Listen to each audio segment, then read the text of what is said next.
I'm going to start off this document saying that I am a 20-year-old psychology student. Ironically enough, huh? I am completely sane, as anyone would defend themselves to be. I am not a writer, not a storyteller, and definitely not someone who is going to get off on people reading this. I am just someone passing along an experience. As a child, I witnessed some very traumatic events, being that my father would abuse my mother, nearly took her life while I sat crying in the next room. I've always felt that after surviving a situation like that, I could deal with just about anything. But now I know I'm wrong. When I was 5 years old, I started to experience what many Spanish heritage mothers would call guardian angels watching over me. It began with animals, seeing puppies hop around my bed at night and horses trot through my room. The best were when I saw roaches that weren't there crawling up my walls. Many kids would think this was cool, but it freaked me out because I knew they weren't there. I'd tell my mother and she'd chalk it up to overimagination and early signs of being a veterinarian.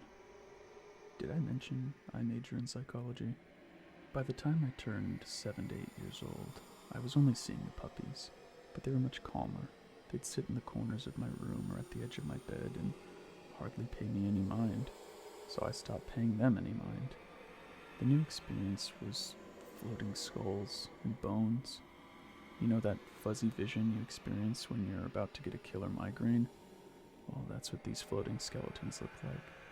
They were just out of my field of vision, and they floated from the ground to the ceiling. Now, before I go any further, I lived in New York in a 6-story high apartment complex. This story isn't going to end with, I discovered I was living on a pet cemetery that my house had been built on. No, I'm just telling you what I saw. I'd tell my mother about these experiences, and she'd just say a prayer and send me back to bed. Never thought much of it besides overactive imagination and bad headaches. That's when it all stopped, or at least I think. I can't remember having any experiences from the age of 8 to the age of 13. By the time I was in my last year of junior high, however, I was going through a pretty dark phase in life. No, I wasn't painting my nails black and dyeing my hair even darker, but I wore dark, baggy, unattractive clothes, and I lost myself in the sounds of screaming music. My eyes had bags no matter how much I slept, and the word tan was not in my vocabulary. I was pale and dead-looking, and I couldn't understand why. This is when it began. I started waking up at night feeling as if my stepfather had come into my room. And I say stepfather because I would distinctively sense a male in the room. I thought, maybe he's just checking up on me and my younger sister. I'd peek over the bunk bed and I'd see him scurry out of the room, realizing he had woke me up. Some nights he'd just stand in the doorway, cross his arms, and watch us while we slept. I found it annoying, but I got used to it, and I would just turn over and fall back to sleep. I'm sure you can guess where this is going, but for those of you who can't, I'm going to continue. It began to get on my nerves, being woken up at such late hours just because he wanted to make sure we were resting and not staying up all hours of the night. So I decided to complain. Being that he was just my stepfather, I didn't have the confidence to corner him and tell him to knock it off, so I went to my mother. She thought it was strange and asked me to explain. "Mom," I said, "he comes in that tacky black hat and those black suspenders and just stands there for who knows how long."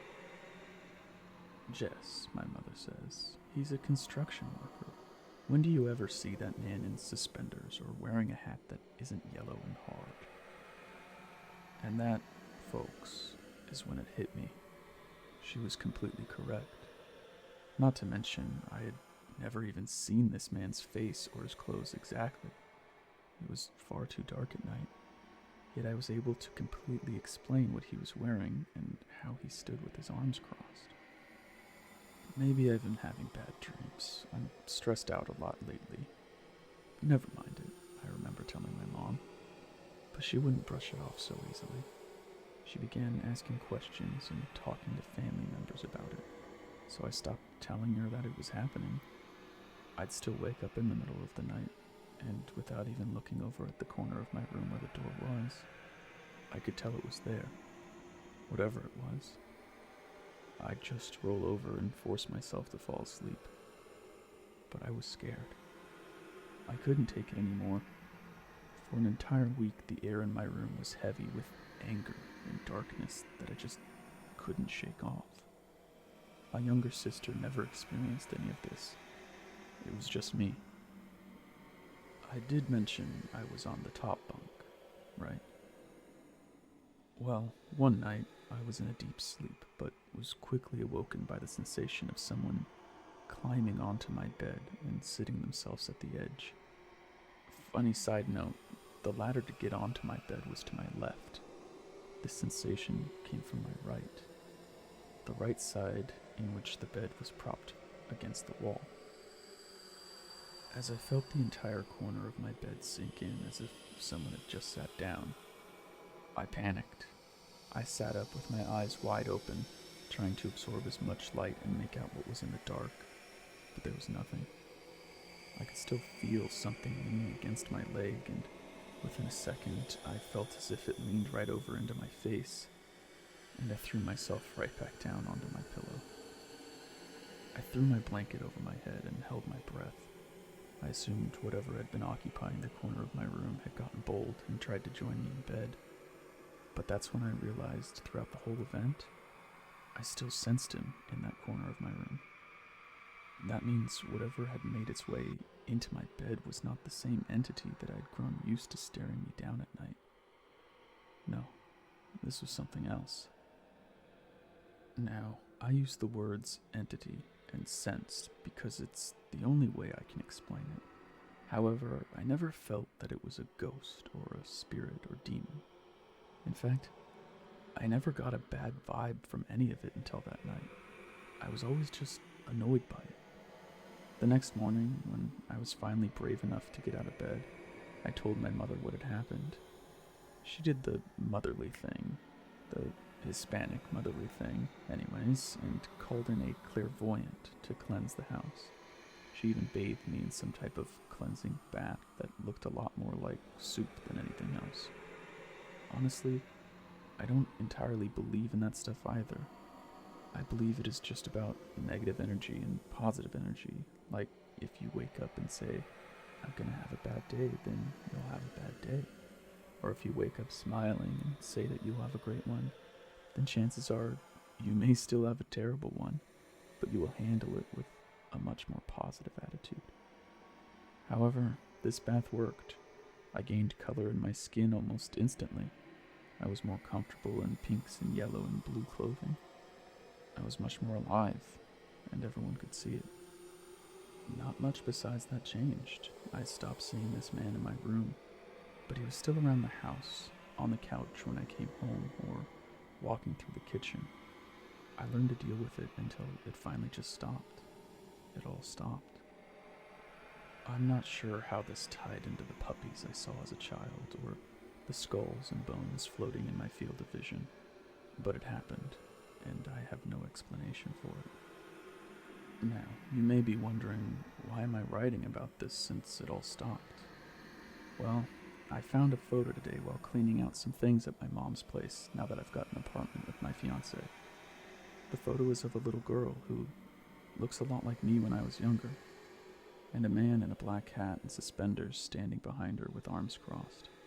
She looks to be waving at the camera, and they are positioned in front of a large building titled the New Jersey State Lunatic Asylum.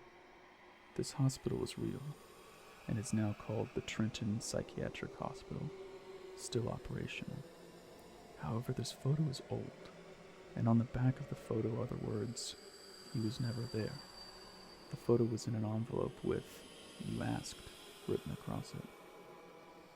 Now, I don't know what to think, but I'm going to do some research on this place and see if I can figure out why someone who looks exactly like my younger self is in this photo with a man I know but have never physically met. I'm looking for all the help I can get. I know this story isn't your average scary tale, but it's real. I need answers. I need to know why I went through this as a child. I need to know what sucked the life out of me so many years ago, and what made it so easy to get back, and why it all just stopped. I wouldn't care anymore if it wasn't for this photo. Also, I can't be the only person who has experienced something like this, can I? I, like many others, will use this as a way to document what I discover. Until then,